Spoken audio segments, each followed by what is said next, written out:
Aquí lo único que normalmente nos está diciendo es que lo que les estaba adelantando, para todos parece ser que cuando uno hace estudios estadísticos a nivel de la altura, pues, normalmente se va a encontrar menos cantidad de pacientes diabéticos y eso hace que probablemente pues, nosotros podamos lo tenemos en nuestro medio. Por ejemplo, en las zonas de la región interandina, la cantidad de pacientes diabéticos es menor con relación a la costa, por ejemplo. Nosotros, algunos compañeros médicos, nos han publicado o nos han comentado de sus trabajos hechos, por ejemplo, en la zona de Manta, en la zona de Santa Elena, y que dice que ellos tienen una prevalencia más arriba del 15%. Y probablemente en la sierra llega al 5 o al 6%, y aquí en la zona de Guayaquil llegue al 11%. Eso no lo sabemos porque no tenemos un trabajo claro todavía publicado, pero sí sabemos que dependiendo del tipo de región es mayor la prevalencia de este tipo de enfermedades. Esto es un trabajo publicado por los chilenos en una revista llamada la Revista Médica Clínica Las Condes, donde verdaderamente pues, ustedes ven el seguimiento que han tenido ellos en Chile con relación a los diferentes tipos. Y ellos hablan desde el año 1981 con un 5.3 y luego desciende en el año 99 para a partir del año 2000 para adelante un crecimiento enorme llegando casi al 11% de prevalencia en Chile. Entonces que realmente es muy alto para todos que dicen cuando uno le preguntan cuál es la prevalencia de la enfermedad, uno dice el 7%, el 8%, pero eso verdaderamente va a variar dependiendo de la región, dependiendo del país, dependiendo del estatus económico de la región. Esta es una realidad publicada en el 2011 donde nos está diciendo cuál es el crecimiento anual que tienen los diferentes tipos y si ustedes se dan cuenta, pues nosotros tenemos aquí Ecuador con 563.840 según la OMS de 6.89, pero en cambio no tenemos el incremento anual. Pero tenemos un incremento anual, por ejemplo, en Brasil casi de 400.000 pacientes diabéticos por año. Entonces, tenemos también cosas interesantes como Colombia, 95.000 incremento anual de pacientes diabéticos por año. Y eso va variando dependiendo del sector y de la región. Por eso es que los estudios epidemiológicos probablemente pueden cursar a veces de ciertos sesgos que se pueden dar dependiendo de la región en que normalmente se manifieste. Acá está el resto de países, pero si nos vamos a México y revisamos con relación, el único que le lleva la batuta es Brasil, 377.000. Y si nosotros nos vamos a México, nos damos cuenta que lo de México es desbordante, 323.000. Ellos describen en algunos lugares una prevalencia hasta del 17 y hasta del 21% en México. Una situación verdaderamente alarmante lo que sucede en México con relación a la diabetes y al síndrome metabólico en este grupo etario de enfermedades. Los pacientes, cuando son recién diagnosticados muchas veces de diabetes mellitus o nos llegan a nosotros para los estudios de prevalencia o los estudios muchas veces de incidencia, nosotros ya nos damos cuenta de que ya muchos tienen retinopatía. 16 al 21% de los pacientes que son recién diagnosticados tienen retinopatía. El 12 al 23% tienen nefropatía y neuropatía del 25 al 40%. Entonces esto pasa a ser verdaderamente, el estudio epidemiológico pasa a ser interesante e importante para la determinación temprana de estos pacientes. Porque muchos de los pacientes que nosotros vemos ya vienen con complicaciones. Muchos de los pacientes que nosotros vemos no han sido diagnosticados o son diagnosticados tardíamente y entonces no están en el grupo epidemiológico donde se pone la prevalencia o donde se pone la incidencia, porque verdaderamente está alterado. El mayor gasto de diabetes es por hospitalizaciones, se duplica cuando el paciente tiene una complicación micro o macrovascular y es 10 veces más caro este paciente cuando tiene complicación micro y macrovascular. Entonces la epidemiología de estos pacientes es un problema social, un problema severo, donde verdaderamente nosotros nos va a desbordar desde el punto de vista de salud pública. La diabetes en el Ecuador en el 2014, según la Federación Internacional de Diabetes, el número de muertes por diabetes reportados es de 7.284. El costo por persona de diabético, según este estudio de la Federación Internacional de Diabetes, es de $647. El número de casos de diabetes en adultos que están sin diagnosticar son 332.000 pacientes diabéticos en el Ecuador. O sea, es una grosería. Para los 17 millones es una grosería. Eso está hablando anualmente. Y se dice también que la prevalencia mundial de diabetes en el Ecuador pues debe ir probablemente por arriba del 7%, del 8%. En el año 2014, según datos que no han sido corroborados, publicados por la Federación Internacional de Diabetes, en Ecuador existe el 8.5% de prevalencia. Eso nos conlleva probablemente a una situación demasiado seria en nuestro país, mucho más que sin número de países a nivel de Latinoamérica. ¿Qué pasa en nuestro país? La diabetes mellitus como causa de muerte, 7.29, está aproximadamente en el segundo lugar. Pero si uno se pone a pensar, ¿de qué se murió el paciente? Dice, le dio una trombosis cerebral. ¿Y qué era? Era diabético, pero ponle trombosis. ¿De qué se murió? De insuficiencia renal. ¿De qué lo dializaban? Ponle insuficiencia renal. ¿Era diabético? Sí, era diabético. O sea, todos tienen diabetes mellitus en el país. La mayoría de los pacientes que nosotros vemos en nuestro hospital que se mueren tienen diabetes mellitus. ¿Qué tiene el señor? Dice que tiene cáncer de hígado, pero tiene como antecedente diabetes. ¿De qué se murió? Creo que se murió de cáncer. Pero era diabético. Entonces, la diabetes está siempre en los riesgos cardiovasculares y en la incidencia para presentar cáncer. Entonces, ese 8.5 que pone la Federación Internacional de Diabetes es un término realmente severo y agresivo para una población tan pobre como la nuestra.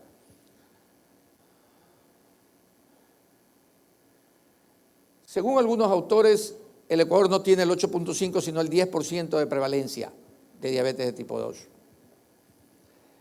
La incidencia es muy alta y se acerca a la de países grandes como Brasil. Y aquí vienen los grandes problemas nuestros, la desnutrición. Si ya no hay que comer, todo se lo llevaron. Ya no quedó nada. Los que se lo llevaron están fuera del país, están en Europa. La obesidad, porque lo único que comen son hidratos de carbono, café, almuerzo y merienda. Falta de educación, que creo que es uno de los tabú que realmente existen en el paciente diabético. Nos decía un amigo que hace medicina interna, yo me siento en la computadora y lo único que me interesa es terminar los 30 pacientes que me ponen. No quiero ver más, simplemente ni lo miro la cara. Pero tú lo viste ese señor, no me recuerdo porque no le vi la cara. Lo único que hice fue, me dice, ¿era diabético? Sí, me parece que era diabético. Y faltan políticas de salud. El paciente le dice, mire señor, o toma pastillas o se pone insulina, no hay más alternativa. Y como no hay insulina, le voy a duplicar la dosis de las pastillas. Usted tiene que tomar normalmente 3, pero tome 6. Si se le baja el azúcar, venga a la emergencia.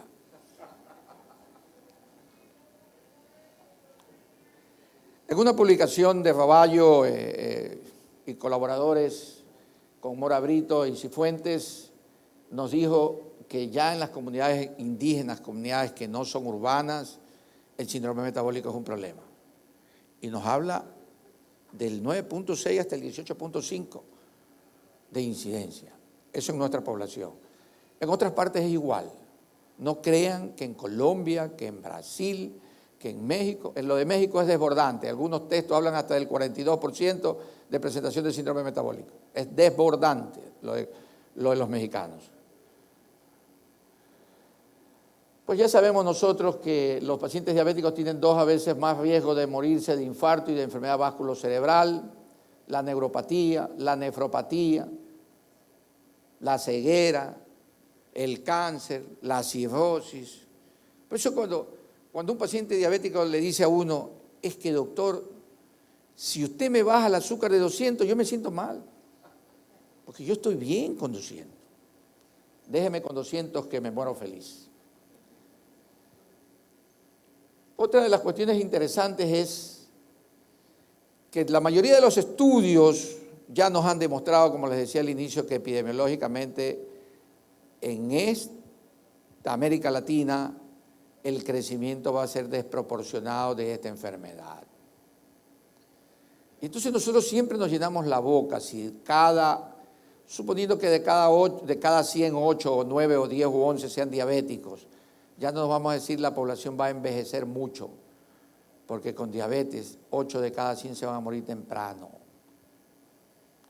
El paciente diabético normalmente, si no es diabético, vive hasta el fin de sus vidas, pero si es diabético tiene menos de 6 años, y si tiene diabéticos y alguna cardiopatía, tiene menos 12 años de punto 5 de vida. Y si es hipertenso, algunos autores dicen que hasta 15 años, disminución de sobrevida. El diabético lo que no va a entender epidemiológicamente, y nosotros tenemos que explicárselo, es que esta enfermedad, la gente se muere por la disfunción endotelial. Y la disfunción endotelial lo único que manda son mensajes. Durante 15, 18 años le manda mensajes. Se le subió la presión, le dio hígado graso, se le pegó y se le hizo un pie diabético, le dio una celulitis, le dio una infección de vías urinarias, le dio una neumonía. No son por gusto, son mensajes que le envía el organismo al paciente diabético para que cambie. ¿Sabe cuándo cambia el diabético? Nunca. Sigue igual. Cuando ya llegan las complicaciones después de 15 años, después de que la aterotrombosis ya se estableció, entonces quiere cambiar. ¿Sabe qué es lo que pasa de ahí para adelante? La diabetes solo cobra y cobra. Entonces los estudios epidemiológicos se quedan normalmente cortos ante esta enfermedad que resulta un azote para la población. Pero mientras la población siga igual, las conductas alimenticias sean igual, incremento de la población sobre todo por la mayoría de edad, incremento de la adiposidad, 30%, especialmente en México. Nadie hace ejercicio, todo el mundo trabaja, cambios del patrón alimentario, no voy a ir a comer, mándale a ver 2 hamburguesas al McDonald's, pero con combo y todo, y dile que te mande doble mayonesa para pasar la comida. Además de eso, mayor consumo de alcohol, ganancia de peso en adulto que tuvo mala nutrición fetal o infantil. Entonces, esos son lo que nosotros debemos controlar. Eso es donde nosotros debemos intervenir. Pero debemos intervenir tempranamente, porque cuando ya intervenimos a posterior, lo único que se pasa a ser es estadístico. Debemos también que la mayoría de los médicos en formación conozcan los criterios de la enfermedad para poderla diagnosticar. Todavía llegan al hospital doctores que yo tengo 150, me han salido como 6 veces y estoy preocupado porque el doctor dice que me falta un poquito para hacerme diabético. Y entonces hay que hacerle conocer los ministerios de salud, ministerios de previsión, los que tienen el seguro, instruir a sus médicos de atención primaria para poderles decir o poderles recomendar que el diagnóstico debe ser hecho en forma adecuada y temprana. Y poder hacer seguimiento, cosa que verdaderamente a veces es un poco complicado en las medidas de salud. ¿Cuáles son los que tienen mayor riesgo? Los que tienen glicemias. Pero yo digo que el riesgo principal está en la obesidad. El riesgo principal está en la insulinoresistencia. El principal riesgo está en los pacientes que tienen hipertrigliceridemia. Aquellos pacientes que tienen una alteración del sedentarismo. Digo alteración del sedentarismo porque además que no hacen ejercicio, son vagos, solo se pasan durmiendo. Y toda la vida viven cansados. ¿A quién se le debe practicar un tamizaje para hacer una prueba de la tolerancia a la glucosa? A múltiples pacientes. Pero yo creo que cuando uno ve pasar un paciente por la puerta de la consulta, uno debe ser como Drácula, verle el cuello para ver si tiene acantosis nígrica. Uno le ve el abdomen, le ve el cuello, le ve los nudillos de los dedos y sabe el riesgo que tiene ese paciente. Y si uno le pregunta y tiene el familiar o tiene alguien en la familia que es diabético o el paciente es hipertenso o está tomando drogas que le puedan producir hiperglicemia, nosotros tenemos esta oportunidad de captar a mayor pacientes. Y recuérdense que a mejor control, mejor calidad de vida y más tiempo de vida. También es importante recomendarles a ustedes que el estilo de vida yo creo que es lo más indispensable en el manejo y en el control de esta enfermedad. Y quiero dejar por último, bueno, esto simplemente es una diapo que lo que me habla es del aumento de la mortalidad de los pacientes diabéticos en países como Brasil y México, donde verdaderamente esta enfermedad, si sigue igual, va a ser una pandemia de mortalidad y de morbilidad. Cambios de estilo de vida en la región, especialmente de hábitos alimenticios tradicionales, hacia modelos occidentales de la nutrición, lo que puede haber facilitado la expresión genética de esta enfermedad. O sea, pero si no vamos al McDonald's y vamos al KFC, ¿a dónde vamos a ir? A Chuyan Coffee.